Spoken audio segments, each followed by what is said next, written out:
Sa video na to guys, samahan nyo ko ang magpo-food trip tayo dito sa Raohei Street Night Market dito sa Taiwan. Ready na ba kayo? Kung ready na kayo, let's go! So ito guys, ito yung una nating ita-try ngayong gabi, which is yung pepper cake.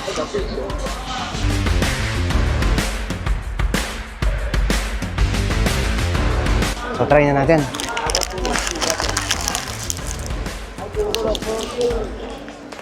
Ang init. Umuusok pa. Meron siyang pork, green onion. Sarap, parang fried siopaw pero sarap. Isa pa.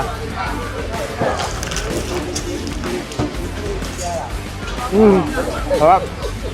Alalak mo yung mga pieces ng pork. So ito yung next nating ita-try na food guys, which is the black pork sausage.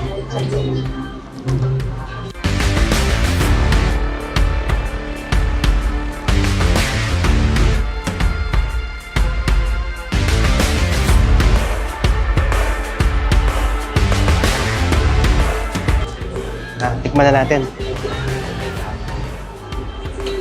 Sarap. Ayun. Tamang-tama yung fatty niya. Pati yung pagka-lean meat niya. Ayan, guys. Pero wala siyang mga garlic or onion kagaya sa Pilipinas. And medyo salty. At the same time, sweet din. Saka, hindi siya dry. Guys, ang sarap oh. Hello guys, so ito yung pangatlo nating food ngayong gabi, which is takoyaki octopus.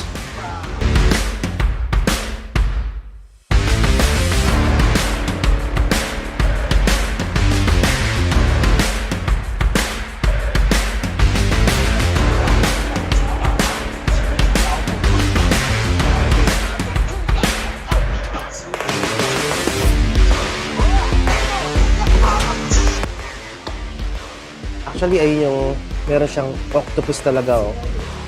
Pero yung breading niya, half lang. Tikman na natin. Ang init. Ang sarap. Tama lang yung pagkaluto ng octopus. Hindi yung overcook na gami na siya. Isa pa. Yun na guys. Ay, nalaglag. See? Isa pa. Harap. Ingat. So yun ang pangatlo nating food ngayong gabi. Tara, samahan nyo ako. Hahanap pa tayo ng pang-apat. Let's go! So ito yung pangatlo nating food dito guys, which is peanut ice cream o ice cream peanut.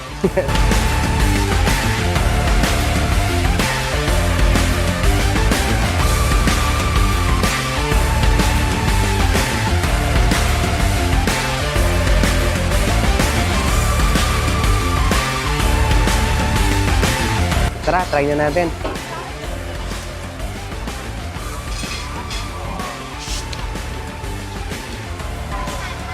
Lamig. Ang sarap. Yung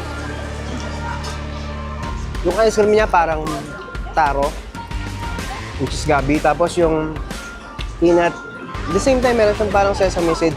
Isa pa. Actually guys, pwede nyo palagyan ng cilantro kung cilantro lovers kayo. Pero kung hindi naman, kami kasi pinatanggal namin. So isa pa, one last bite. Harap. So ito yung last natin kakainin, guys, pork guapaw. So sa loob meron siyang lean pork at saka meron din siyang ground peanut.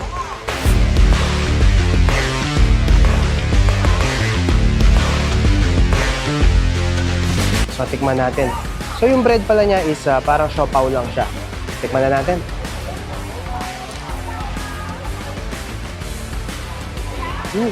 Harap.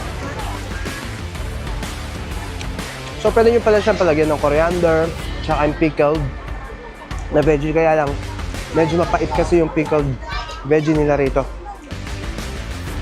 Sarap, guys. Sarap nung tinapay. Sarap. So guys, yun yung last food natin dito na ina-try dito sa Rauhe Market dito sa Taipei, Taiwan. So that ends our food vlog dito sa Rauhe Street Market. So medyo nabusog na rin ako.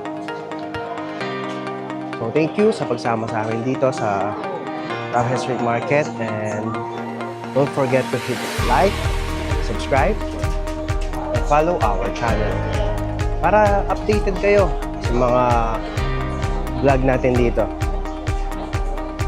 So, again, this is Jay from Eats Travel TV, and nagsasabing, God bless and stay happy!